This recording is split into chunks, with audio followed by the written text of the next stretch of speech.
Hello,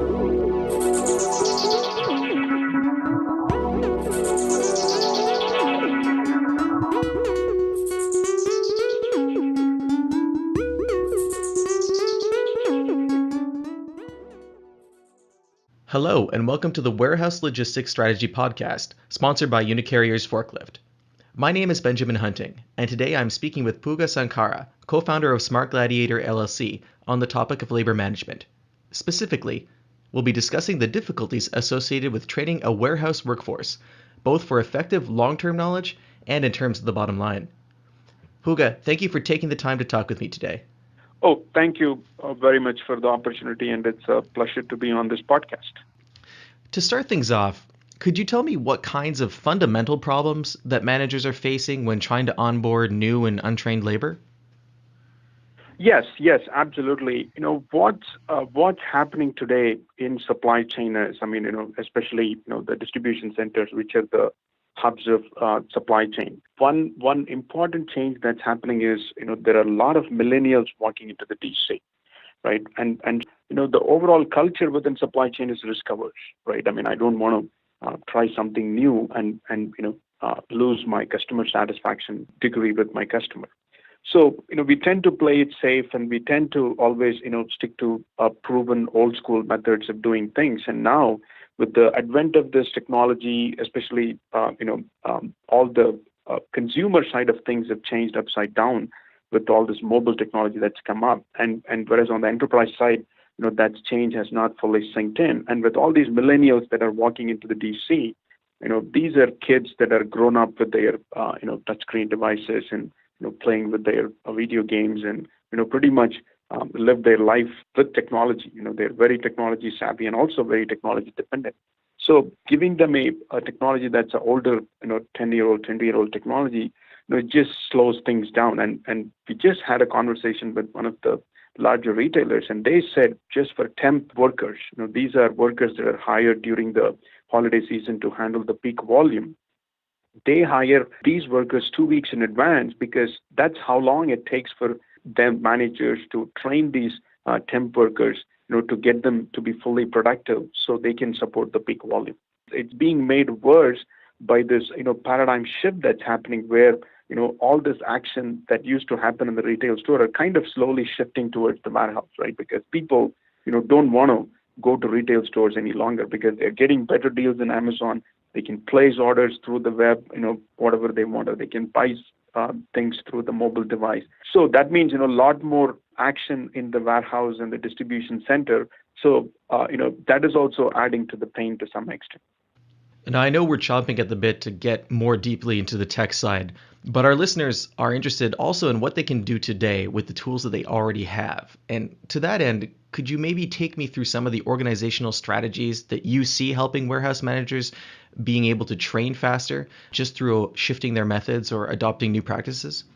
So, for example, I'll just share a simple story. In one of our customer side, there were two types of managers. There was a older gentleman that would manage the first shift, and there was a younger millennial gentleman that would manage the second shift.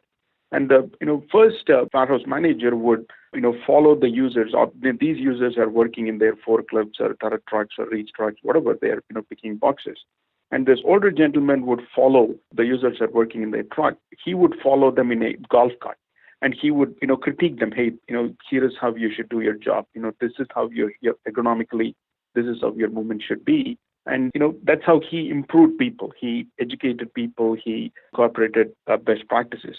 Whereas in the second shift, this millennial manager was really taking advantage of technology. We had deployed these smart devices, and he said, hey, take this device and turn on the video camera and record yourself, doing the job. And, let me, go ahead and finish my work, and I'll come back. And then after 30 minutes, I'll watch the video, and then I'll give you feedback.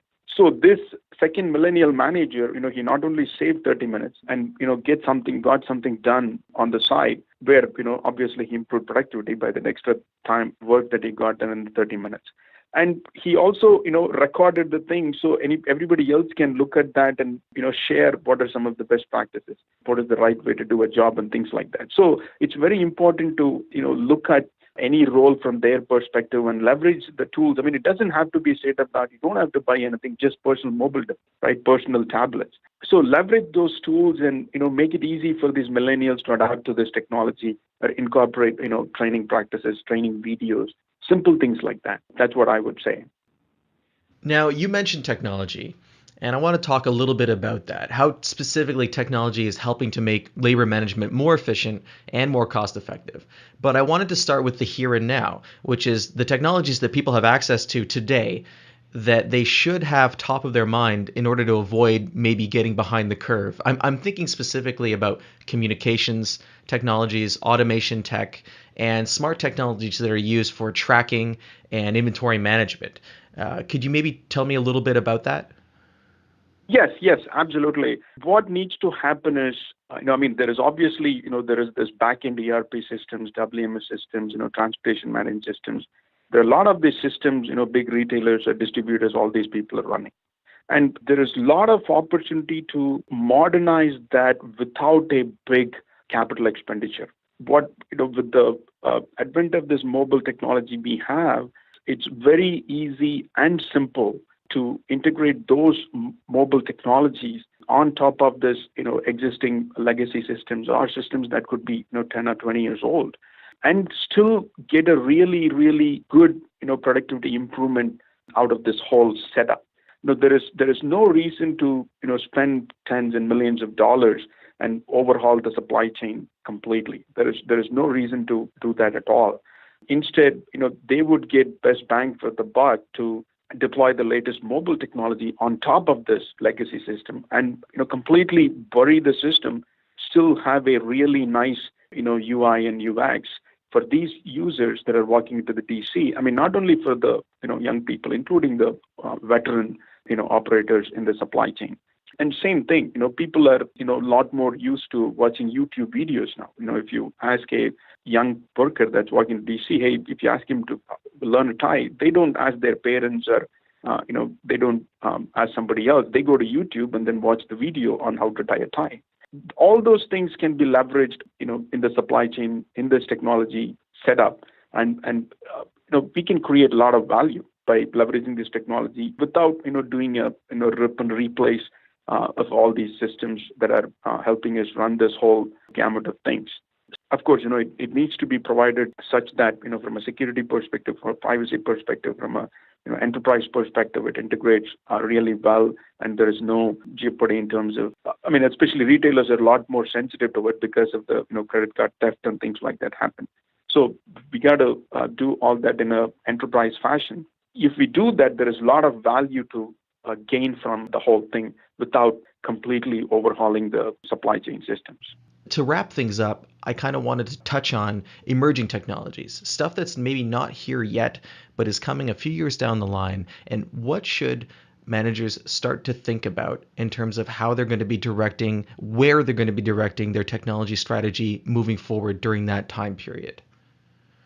Great question. To be honest with you, we are really not doing that very well, from a supply chain execution, from a, distribution center management perspective, because, the general culture is, hey, risk averse, right?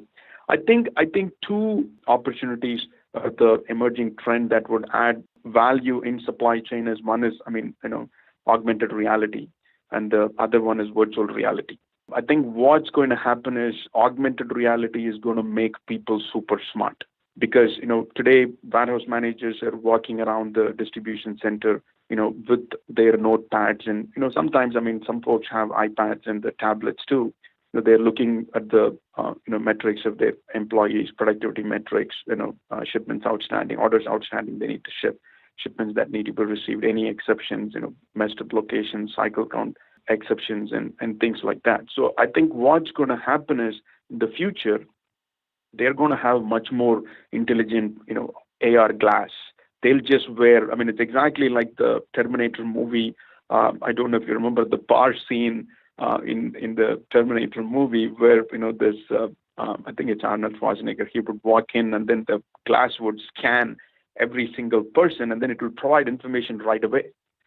Yes, I definitely do remember that. It's actually a really, if you think about that, that was over almost 15 years ago now.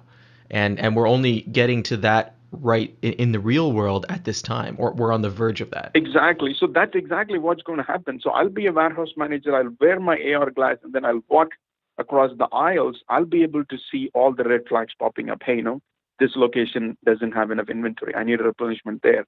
And then, hey, this forklift needs maintenance right away. So, it needs to go to the maintenance shop. And then I walk further. Hey, this shipment was delayed and it showed up only now. And I already have a order that's been delayed for, 10 hours or something, right? And things like that. So that's one thing I could see that's going to make a big impact in the warehouse.